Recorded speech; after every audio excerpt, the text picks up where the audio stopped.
Tonight's bedtime story is The Halloween Fashion Show by Luke Prendergast.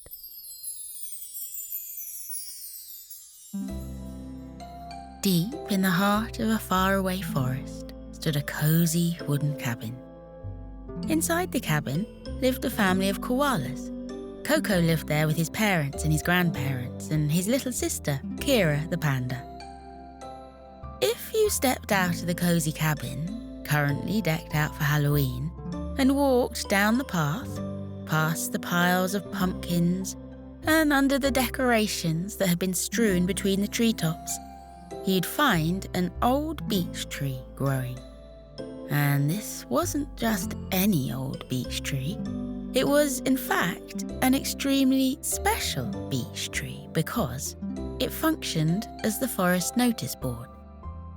When there was something all of the citizens of Sleepy Forest needed to be made aware of, a note or a sign was stuck on the trunk of the old beech tree, or hung off one of its branches, so that people walking by through the middle of the forest could read about any news or events that had taken place. And one evening, a new sign appeared on the beech tree. This is what it said. "Attention, all spooky foresters and sleepy little ghosts. It's that special time of year again, Halloween. And this year, Halloween is going to be even more special. You are all invited to participate in the Sleepy Forest Halloween costume competition. Open up your fancy dress boxes, get out your sewing kits, unleash your imaginations.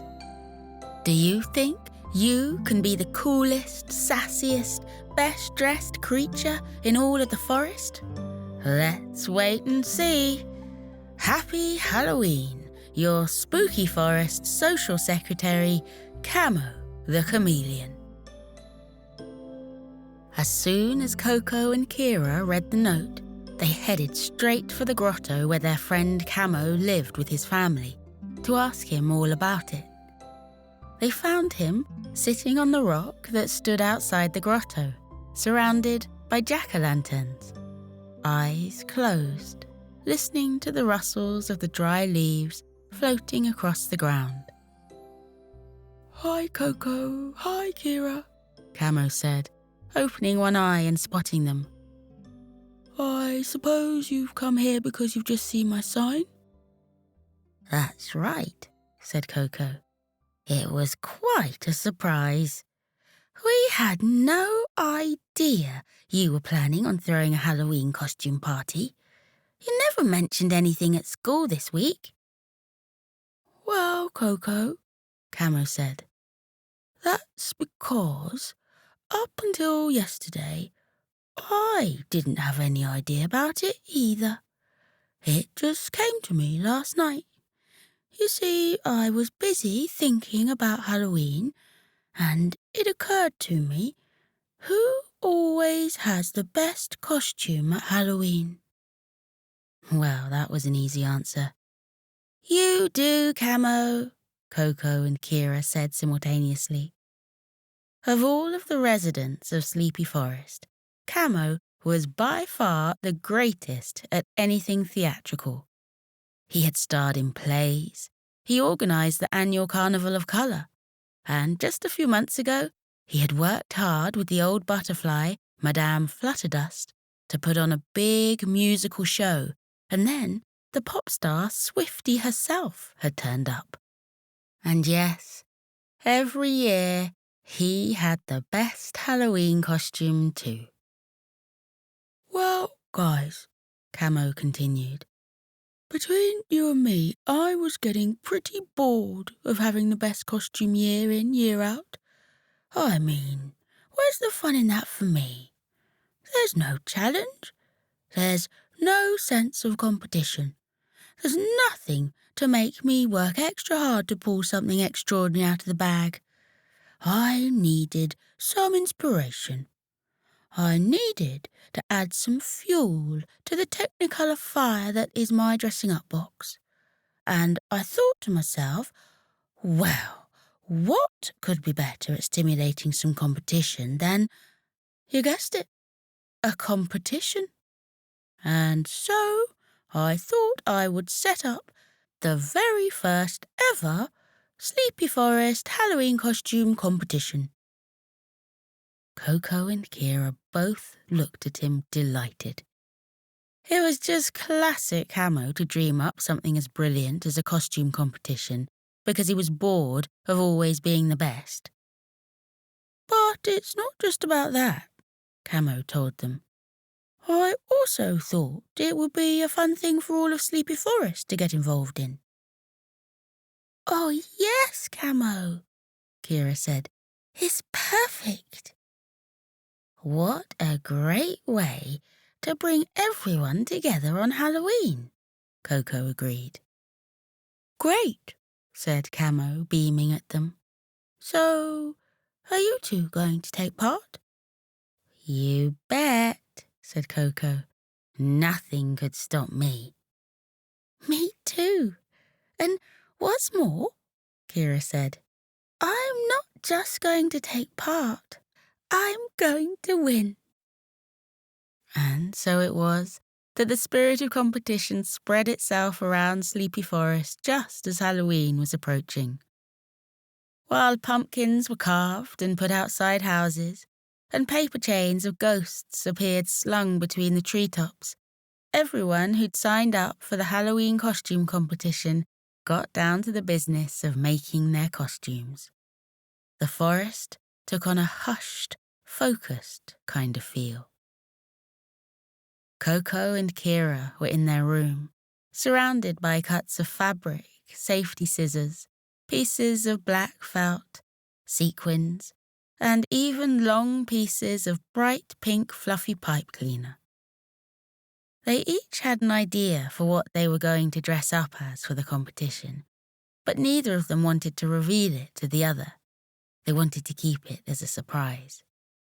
And so, when they needed help from each other, like for holding a piece of fabric while the other one cut it into shape, or when Kira had to measure Koko for what looked suspiciously like it was going to be a cape, they had to be very careful not to give away any crucial, telltale information. When Koko saw Kira curling the pink pipe cleaner round and round into a spiral, he almost guessed what she was going as. The thought popped into his head, but then, just as quickly as it had arrived, it disappeared again. Thoughts were tricksy like that. And all the while the folks of Sleepy Forest were busy making their costumes, Camo was equally busy preparing the stage for the competition. He'd envisaged the event as a fashion show, but spooky. But he, too, wanted to keep everything a secret. So, around the forest clearing where the competition would take place, he'd hung long purple sheets off the trees, and only those handful of forest creatures who were helping him with preparations were allowed to come through. This was set to be the greatest, most extravagant Halloween that Sleepy Forest had ever seen. And at last the 31st of October arrived. The day went as every other day always did. The Sleepy Foresters heading out to work or to school, handing in their homework or serving customers, or fixing a hole in the roof. But come the evening time, they all went home, donned their costumes, and arrived at the forest clearing, where the long purple drapes had finally been taken down. And what a sight they had to behold. Down the middle of the clearing, a long, rickety wooden catwalk had been set up, with neon lights down the edges and many spotlights shining down from the trees. Glowing pumpkins with toothy grins lined the edge of the catwalk, and at the back, a huge wooden scoreboard had been erected, with the names of the contestants. It had been designed by Buck the Beaver, Sleepy Forest's resident woodworking expert, and he was already waiting with wooden number cards, ready to place them on the scoreboard for everyone to see. And by the side of the stage, a large pyramid of some unknown thing was hidden beneath a long black cloth. People took their seats, chattering in merry anticipation with each other, until a drum roll sounded over the speakers, and onto the stage stepped Camo himself. His chameleon skin had turned its most flamboyant array of rainbow colours, yellow and pink and red and green, and in his hand he held a golden black sparkly microphone covered in sticky spider's web decorations. Into the microphone he gave a little cough, and once silence had settled over the waiting crowd, he gave them a big grin and said, "I'm most gruesomely glad to announce that Sleepy Forests, or rather I should say Spooky Forests, first ever Halloween costume competition has officially begun." There were great cheers around the audience. "This," Camo went on, "is going to be a fashion show like you've never seen before. I'm hoping tonight to see costumes so brilliant that you'd never have imagined them in your spookiest and most fantastical dreams. Tonight, I will be one of the fashion show judges, but I can't do that alone. So, please put your hands together for two of my cousins, Mo and Leon, who are visiting Sleepy Forest just to lend a helping hand." Camo threw his arm open wide towards a judge's table that stood by the side, where two fresh-faced and sharp-eyed chameleons, one orange and one green, smiled and waved at the clapping crowd. "But," Camo continued, "in order to judge this competition, we need even more help. That's right. Tonight, we need you. We won't only be judging the contestants through our own experience and knowledge of fashion, our own instinctive opinions. We will also be judging them and allocating scores based on audience reaction. And so, if you really love one of the competitors, make sure we can hear your love." And as though to show Camo just how enthusiastic they could be, the audience broke into a spontaneous round of cheers and applause. "Yup, that's right," Camo said, nodding and twirling the microphone. "That's just it.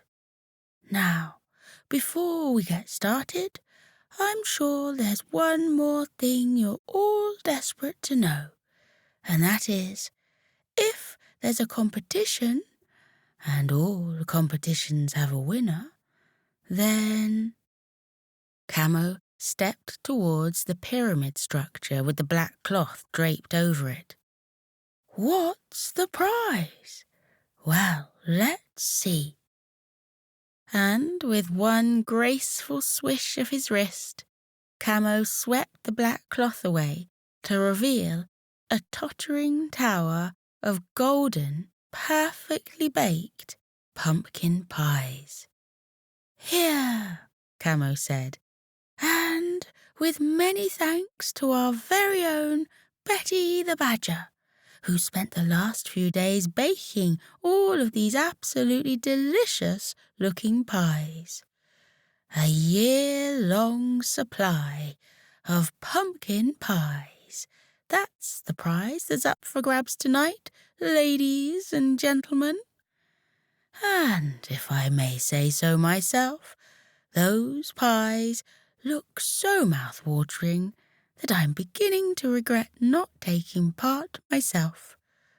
But now, without further ado, let the Halloween costume competition begin." Camo scurried across the stage and took his seat between his two cousins. All of the lights in the forest dimmed.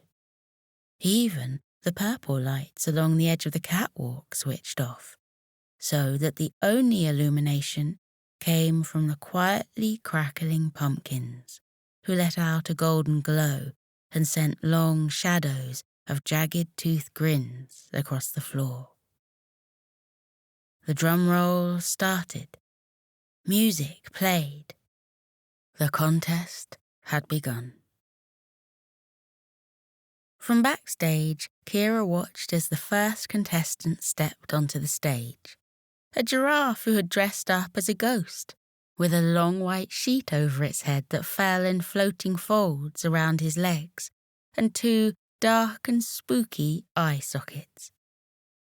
The giraffe, who seemed a little nervous, tottered up the first half of the catwalk, but then he got the hang of it and continued on his way in a mixture of a model's strut and a ghost's weightless drift. The audience clapped and cheered. Kira herself was feeling a little nervous, truth be told.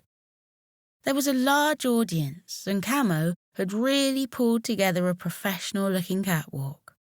She'd said she really wanted to win the competition, and of course she still did. But looking around at all the other contestants, she didn't feel quite so confident. And she didn't mind so much if she lost out to one of them. There were so many brilliant costumes. A cow dressed up as a milkman, hilarious. A swan who looked like she was erupting out of an open banana skin. A dog dressed up as Bluey. Wait! Kira reached out and grabbed Koko's arm. "Hey, Koko," she said. "Is that—" But she didn't get a chance to finish her question, because the blue dog in question had come bounding up to them and was now covering them in slobbery licks. "Hector," Koko said, "what are you doing here?" "Surprise," said their old friend Hector, the golden retriever, who was now sitting back on his haunches and smiling at them. "I travelled all the way just to be here for this. Camo invited me, but he promised to keep it a secret because I wanted to surprise you." "And it really is a surprise," Kira said, throwing her arms around Hector. "A wonderful surprise." "Oops," said Hector. "Gotta dash. It's my turn to strut my stuff." And off he padded to go on the catwalk, Koko and Kira watching him go with great big smiles on their faces. They were ever so happy to see their old friend again. Kira glanced up at the scoreboard where Buck was busy arranging the numbers. Lots of the scores were already up, and it seemed like, at the moment, the swan in the banana skin was in the lead. But then it was Koko's go. He was dressed as a wizard, with a coat and round-rimmed glasses and a scar on his forehead. In his hand, he clutched a wand. He stepped out onto the stage and waved his wand in the air. And somehow, Kira had no idea how he had done it, a fountain of brilliant golden sparks flowed out at the end of the wand. The crowd burst into whoops of delight, and when Koko made his way back down the catwalk, the scores that Camo and his cousins held up put him off into the lead. "All right, Kira," said Koko, grinning with the joy of going out onto the catwalk. "You're up next." Kira took a deep breath and checked her costume. She was wearing a red dress with a pipe cleaner twirled into a spiral attached to the back. And when she lifted up the pink pig's head from the floor and placed it on her head, the complete image was revealed. "You're Peppa Pig," said Koko, smiling. "You look brilliant. One of my favourites. Now, off you go." And Kira stepped out onto the catwalk. The lights were flashing. The crowd were cheering. She took a few steps forward, and the excitement of the moment eclipsed any little nerves she was feeling. She took a few more steps, strutting her stuff, letting her little piggy pipe cleaner tail wiggle behind her. At the end of the catwalk, she did a twirl and walked back. And when she returned to backstage, Koko clapped her on the back. "Look, Kira," he said, pointing at the scoreboard. "Now you're winning." "Oh," she said, rather surprised. "Hooray!" It seemed that against all odds, Kira might win after all. But there was still one contestant left. Now Snaffles stepped onto stage.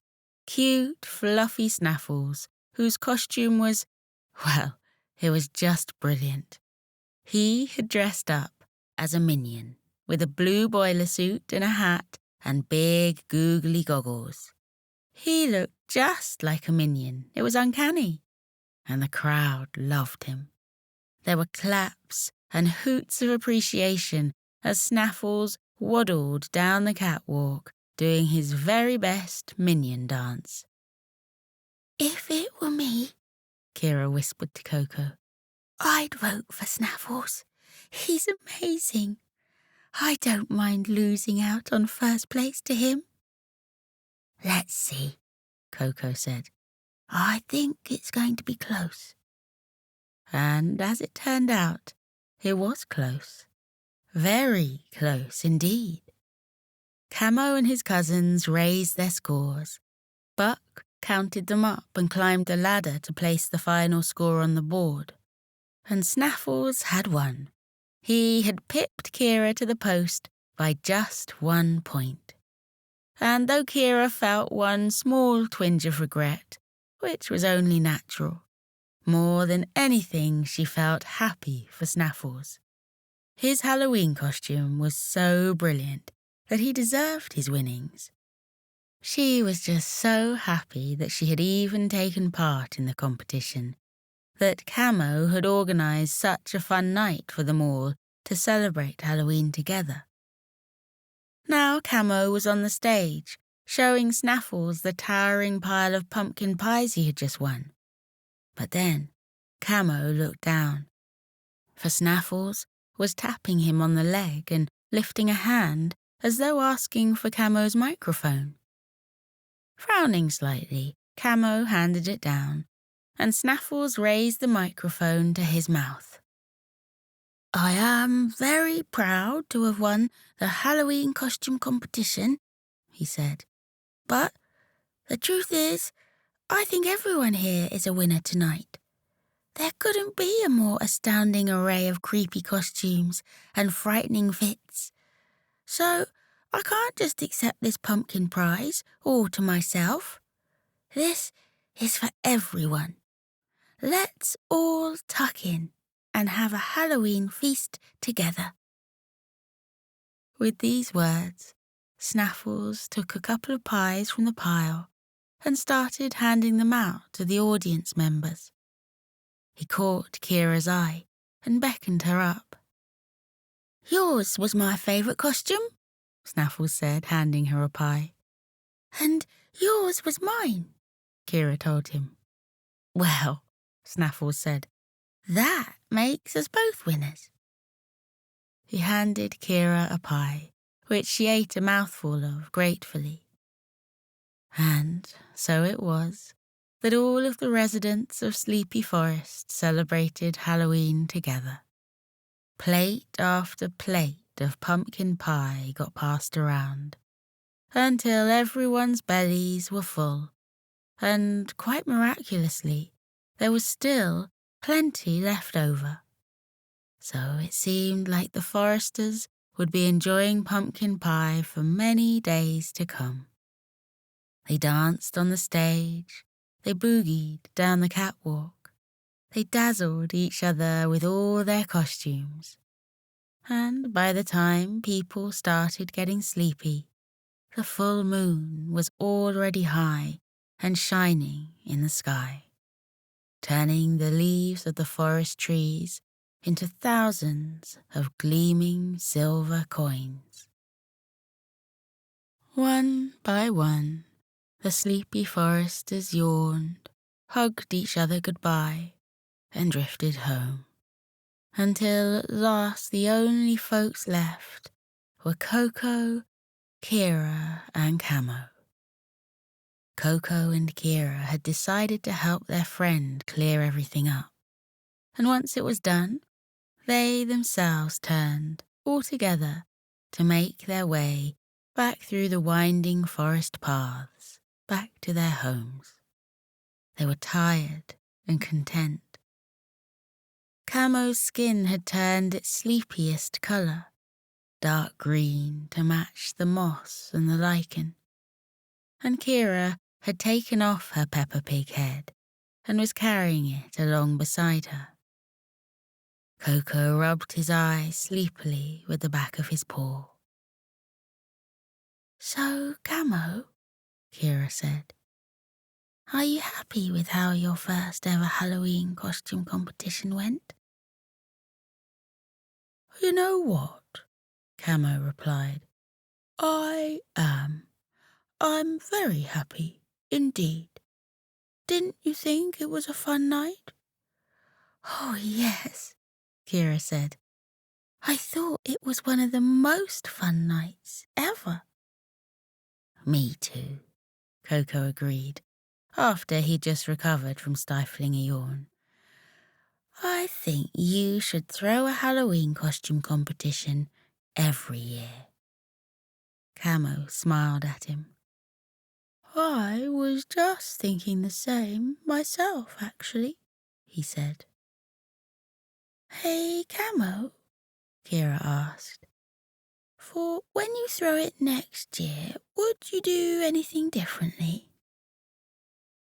"Just one thing," Camo told her. "And what's that?" Kira asked. "For next year's competition," Camo said, "I'm going to be taking part." The three friends laughed at that. Of course Camo would be taking part, and he'd probably win it too. And they linked arms and continued to walk through the kind and familiar forest. They passed Camo's grotto first, and Koko and Kira gave him a big hug and watched as he slipped into the grotto cave. Then just the two of them walked arm in arm through the whispering trees until they reached the cosy cabin in the woods. Their mum was waiting for them at the table and gave them each a kiss on the top of the head before, sleepily indeed, they climbed up to bed. And you know what? That night, Koko and Kira were so tired from all the fun of the competition that they didn't have the energy to take off their costumes. They just climbed into bed exactly how they were and fell asleep so swiftly that when their mum came upstairs just a few minutes later to wish them good night, what did she find in the beds but a sleeping wizard and an adorable little gently snoring pig? She shook her head and smiled and switched off the light. "Good night, Koko. Good night, Kira," she whispered into the dark before shutting their door as quietly as possible and taking herself to bed too.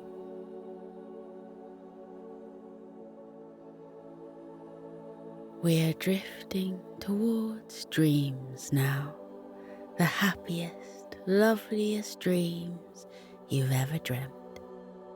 We're calm and cozy.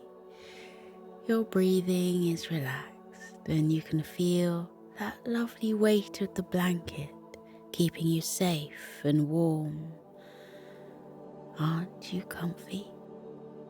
You are so warm and cozy, so sleepy.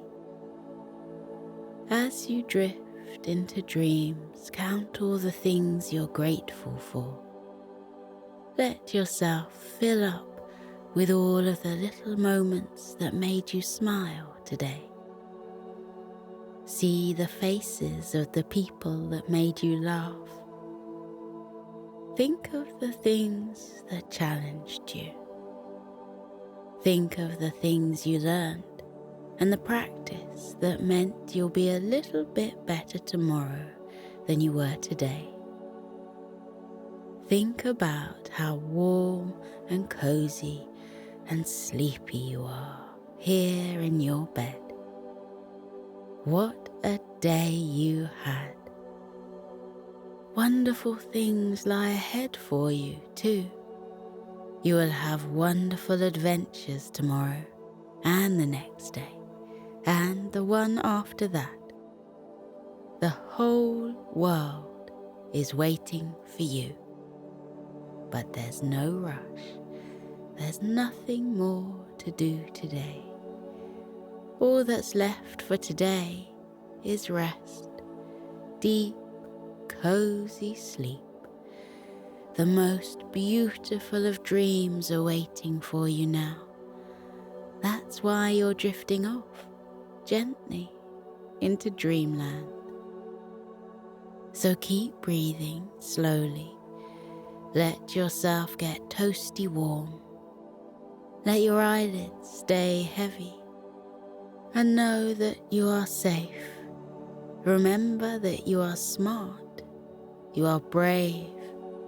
You are kind. And you are loved. Think it to yourself. I am smart. I am brave. I am kind. I am loved. You are a dream. When tomorrow comes, you'll face it with a smile, because you are smart, brave, kind and loved. Because you are you. Uniquely, wonderfully you. What kind of dream are you drifting towards tonight? You can dream however you want, because your imagination is as wide as the universe. What will you find in tonight's dream? Maybe you'll see your favourite characters. Is that Hector and Sunny over there? Maybe you'll visit the moon, where there's mice eating cheese in the craters. Maybe you'll walk through Sleepy Forest, where Koko the koala is strumming his pink ukulele on the banks of Sleepy River. Let your imagination take you away. Your dreams are all yours, and you deserve the sweetest dreams of all, because you are brave, you are kind, and you are loved. You are brave, you are kind, and you are loved. And you are wonderfully, uniquely you. You are a dream, and it's time to sleep, tucked up in your bed. Breathe slowly and melt into your bed. Isn't it warm and soft and cozy? It's time to rest.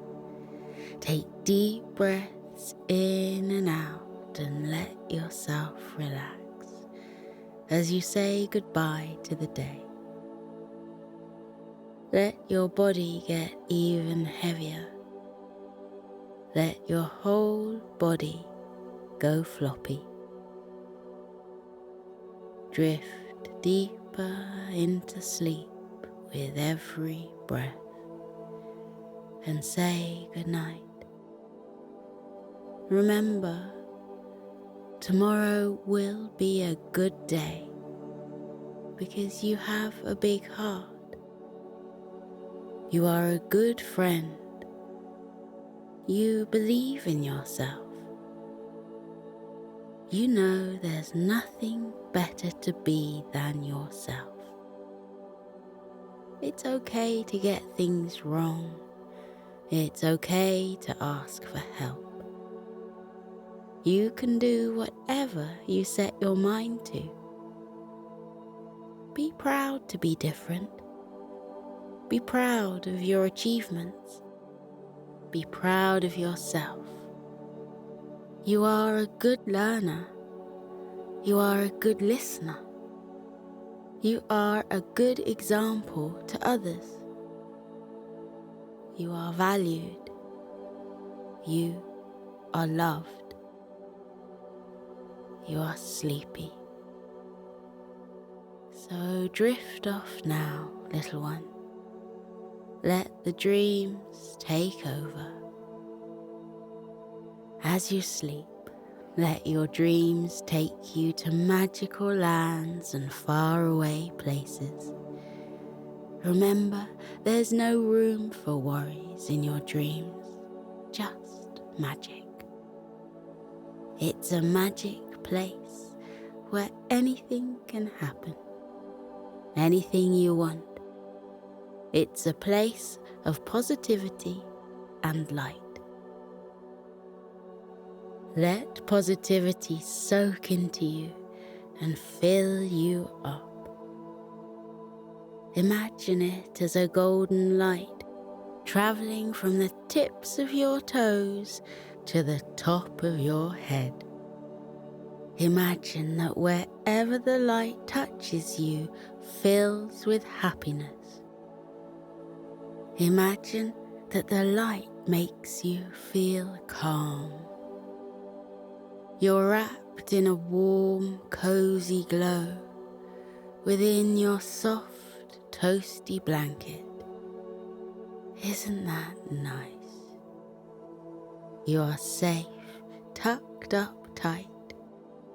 So sleep soundly all through the night. Sweet dreams, little one. I'll see you soon.